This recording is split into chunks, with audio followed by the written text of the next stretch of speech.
সকল প্রকার Indo Chinese রেসিপির মধ্যে চিলি চিকেন আমাদের সকলেরই বেশ পছন্দের।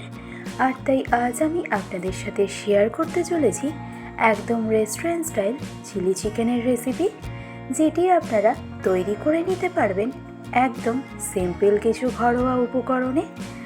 আর তাই পুরো রেসিপিটা দেখার অনুরোধ জানিয়ে চিলি চিকেন তৈরি করতে আমাদের কী কী লাগছে সেটা দেখে নিই।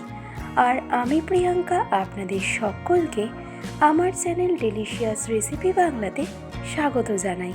তো চিলি চিকেন বানাতে আমি এখানে নিয়েছি 400 গ্রাম পরিমাণে বোনলেস চিকেন, যেখানে চিকেনটাকে 2 ইঞ্চি কিউব করে কেটে নেওয়া হয়েছে। তো এবার সবার প্রথমে চিকেন ম্যারিনেশন। আর এই ম্যারিনেশনটা কিন্তু চিলি চিকেন একদম পারফেক্ট তৈরির জন্য ভীষণভাবেই গুরুত্বপূর্ণ। তো ম্যারিনেশনে আমি দিয়ে দিলাম স্বাদ অনুসারে নুন, 1 চা চামচ পরিমাণে ফ্রেশ ব্ল্যাক পেপার পাউডার, রঙের জন্য অ্যাড করলাম 1.5 চা চামচ পরিমাণে কাশ্মীরি রেড চিলি পাউডার, সাথে অ্যাড করব 2 চা চামচ পরিমাণে হোয়াইট ভিনিগার। নেক্সট অ্যাড করব 1 টেবিল চামচ পরিমাণে আদা রসুন বাটা ও তারই সাথে অ্যাড করব একটা ডিমের পুরো সম্পূর্ণ অংশ। ডিমটা ডবল কুসুম হওয়ার কারণে আমরা এখানে 2টো কুসুম দেখতে পেলাম। তো এবারেই সমস্ত উপকরণের সাথে চিকেনটাকে খুব ভালো করে ম্যারিনেট করে নেব। আর ফাইনালি ম্যারিনেট করে নেওয়ার পর এবার চিকেনটা কোটিংয়ের জন্য আমি অ্যাড করব 3 চা চামচ পরিমাণে কর্নফ্লাওয়ার অথবা কর্নস্টার্চ ও তারই সাথে অ্যাড করব 1.5 চা চামচ পরিমাণে ময়দা। অর্থাৎ যতটা পরিমাণে আমরা কর্নফ্লাওয়ার ব্যবহার করব তার ঠিক অর্ধেকটা পরিমাণে ময়দা আমাদেরকে অ্যাড করতে হবে। কর্নফ্লাওয়ার ও ময়দার রেশিওটা আমাদের 2:1, কারণ ময়দার পরিমাণ যদি আমরা বেশি ব্যবহার করি তাহলে সেক্ষেত্রে চিকেনের টেক্সচারটা কিন্তু অনেকটা পকোড়া টাইপ হয়ে যাবে, আর চিকেনটা খেতেও কিন্তু তখন ভালো লাগবে না। তো ফাইনালি ময়দা ও কর্নফ্লাওয়ারটা চিকেনের সাথে খুব ভালো করে মিশিয়ে নেওয়া হয়ে গেলে এবার ঢাকনা চাপা দিয়ে এই স্টেজে চিকেনটাকে আমি রেস্টিংয়ে রেখে দেব কমপক্ষে 30 মিনিটের মতন। আর চিকেনটা যতক্ষণে আমাদের রেস্টিংয়ে থাকছে ততক্ষণে চিলি চিকেন তৈরি করতে আমাদের এখানে কী কী ভেজিটেবলস লাগছে সেটা দেখে নিন। তো চিলি চিকেন তৈরি করতে সবার প্রথমেই আমাদের লাগছে অনিয়ন পেটালস। আর তার জন্য একটা বড় মাপের পেঁয়াজকে 1/4 করে কেটে নেওয়ার পর পেঁয়াজটাকে এরকম পাপড়ির মতন খুলে নিলেই আমাদের অনিয়ন পেটালস কিন্তু রেডি হয়ে যাবে। এছাড়াও চিলি চিকেনের জন্য আমাদের লাগবে গ্রিন ক্যাপসিকাম। আমি এখানে একটা বড় ক্যাপসিকাম নিয়েছি। আর এই ক্যাপসিকামটা এবার কিভাবে কেটে নিতে হবে সেটা দেখে নিন। তো ক্যাপসিকামের আপার পোর্শন ও বটম পোর্শনটা কেটে বাদ দিয়ে নেওয়ার পর এর যে বীজের মতন অংশটা আছে সেটাও আমাদেরকে বাদ দিয়ে নিতে হবে। আর তারপর ক্যাপসিকামটাকে এরকম কিউব করে কেটে নিলেই আমাদের চিলি চিকেনের জন্য ক্যাপসিকাম কিন্তু একদম রেডি। আর এই একইভাবে আমি একটা রেড ক্যাপসিকামও কেটে নিয়েছি। এবার চিলি চিকেনের জন্য একটা সসের মিক্সচার তৈরি করে নেওয়ার জন্য একটা বোলের মধ্যে আমি নিয়ে নিলাম 1/2 কাপ পরিমাণে জল। এবার তাতে অ্যাড করব 2 চা চামচ পরিমাণে টমেটো কেচাপ। নেক্সট অ্যাড করব 2 চা চামচ পরিমাণে রেড চিলি সস ও তারই সাথে অ্যাড করব 1.5 চা চামচ পরিমাণে গ্রিন চিলি সস ও সবশেষে সস হিসাবে অ্যাড করব 1.5 চা চামচ পরিমাণে ডার্ক সোয়া সস আর অ্যাড করব 1 চা চামচ পরিমাণে হোয়াইট ভিনিগার। এবারেই সমস্ত ইনগ্রেডিয়েন্ট ইভেনলি আমাদেরকে একবার খুব ভালো করে মিশিয়ে নিতে হবে। আর এইভাবে চিলি চিকেনের সসটা রেডি করে নিলে সসগুলো কুক করার সময় জ্বলে যাওয়ার সম্ভাবনা কিন্তু একদমই থাকে না। এবার নেক্সট চিকেনটা ফ্রাই করে নেব। আর তার জন্য কড়াইতে আমি দিয়ে দিলাম পর্যাপ্ত পরিমাণে refined oil. Medium to high ফ্লেমে তেলটাকে খুব ভালো করে গরম হতে দেব। আর এই তেলটা যতক্ষণে গরম হতে থাকছে ততক্ষণে অন্যদিকে 30 মিনিট পর যখন এই ম্যারিনেট করে রাখা চিকেনটা একদম সেট হয়ে যাবে তখন আমাদের এই স্টেজে এসে অ্যাড করতে হবে 1 চা চামচ পরিমাণে রিফাইন্ড অয়েল।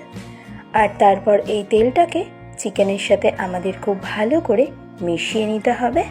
আর তারপর ম্যারিনেশন থেকে একটা একটা করে চিকেনের টুকরো এভাবে তুলে নিয়ে ডাইরেক্ট চিকেনটাকে আমাদের তেলের মধ্যে দিয়ে দিতে হবে। আর এই সময় গ্যাসের ফ্লেমটাকে আমাদের অবশ্যই রাখতে হবে একদম মিডিয়াম ফ্লেমে। আর চিকেনের টুকরোগুলো তেলের মধ্যে দেওয়ার সময় অবশ্যই কড়াইয়ের স্পেসটাকে আমাদের মেনটেন করতে হবে। একসাথে অনেকগুলো চিকেনের টুকরো কিন্তু একবারে ফ্রাই করা কখনোই যাবে না, এতে চিকেনের কোটিংটা কিন্তু নষ্ট হয়ে যাওয়ার সম্ভাবনা থাকে। তো তেলের মধ্যে চিকেনের টুকরোগুলোকে দেওয়ার প্রায় 30 থেকে 40 সেকেন্ড পর একটা চামচের সাহায্যে চিকেনের টুকরোগুলোকে আমাদের এভাবে একটু উল্টে পাল্টে দিতে হবে। আর গ্যাসের ফ্লেমটাকে একদম মিডিয়ামে রেখে এই চিকেনের টুকরোগুলোকে আমাদের ততক্ষণ পর্যন্ত ফ্রাই করতে হবে যতক্ষণ না চিকেনের মধ্যে এরকম সুন্দর একটা লালচে কালার চলে আসছে।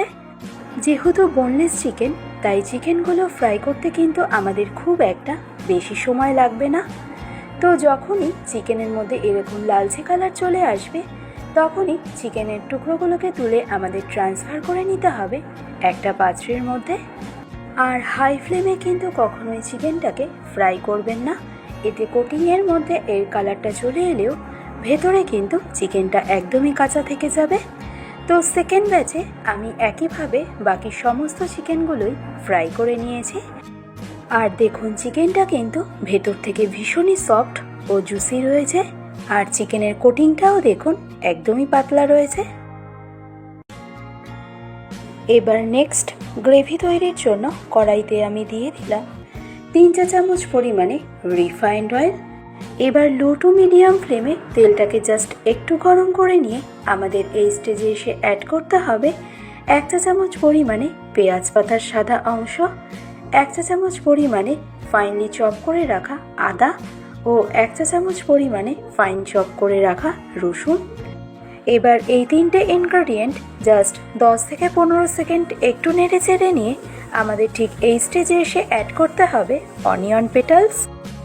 এবার এই পেঁয়াজটাকে যে আমাদের ফ্রাই করতে হবে তা কিন্তু একদমই নয়, জাস্ট এই পেঁয়াজগুলোকে 30 থেকে 40 সেকেন্ডের মতন একটু নেড়ে চেড়ে নেওয়ার পর আমাদের ঠিক এই স্টেজে এসে নেক্সট ভেজিটেবলস হিসাবে কেটে রাখা ক্যাপসিকামগুলোকে দিয়ে দিতে হবে।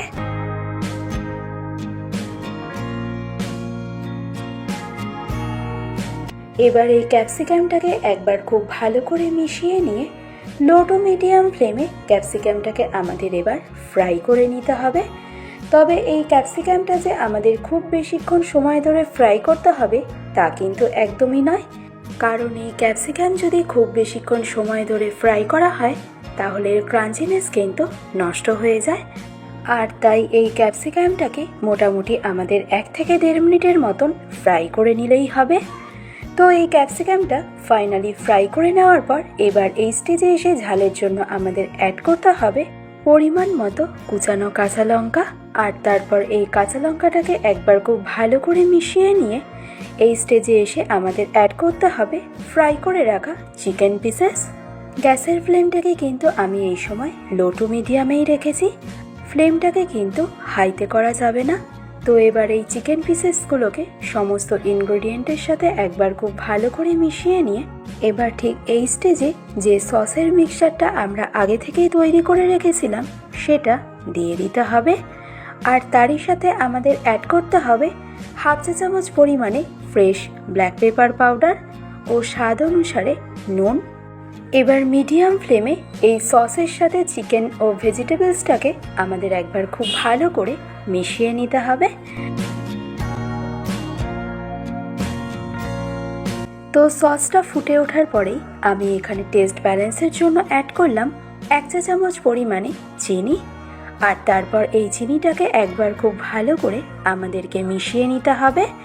আর মিডিয়াম ফ্লেমে জাস্ট 1 থেকে 1.5 মিনিট সসের সাথে চিকেনটাকে আমাদের কুক করে নিতে হবে। তো আপনাদের মধ্যে যারা ড্রাই চিলি চিকেন খেতে ভীষণই পছন্দ করে থাকেন তারা ঠিক এই স্টেজে এসেই চিলি চিকেনটাকে সার্ভ করে নিতে পারেন। আর গ্রেভি চিলি চিকেন তৈরি করতে চাইলে তবে সেক্ষেত্রে আপনাদেরকে এই স্টেজে এসে অ্যাড করতে হবে পরিমাণ মতো ঈষৎ উষ্ণ গরম জল। আর তারপর ফাইনালি এটাকে একবার খুব ভালো করে মিশিয়ে নিয়ে গ্যাসের ফ্লেমটাকে একদম মিডিয়াম টু হাইতে রেখে গ্রেভিটাকে আমাদের খুব ভালো করে ফুটিয়ে নিতে হবে। আর যখনই দেখবেন গ্রেভিটা ঠিক এভাবে ফুটে উঠেছে, তখনই আমাদের এই স্টেজে এসে অ্যাড করতে হবে কর্নফ্লাওয়ার, যেটাকে আমি আগে থেকেই জলের মধ্যে গুলে রেখেছিলাম। এবার এই কর্নফ্লাওয়ারটাকে একবার খুব ভালো করে মিশিয়ে নিলেই দেখবেন গ্রেভির টেক্সচারটা আস্তে আস্তে আগের তুলনায় বেশ অনেকটাই ঠিক হয়ে আসবে।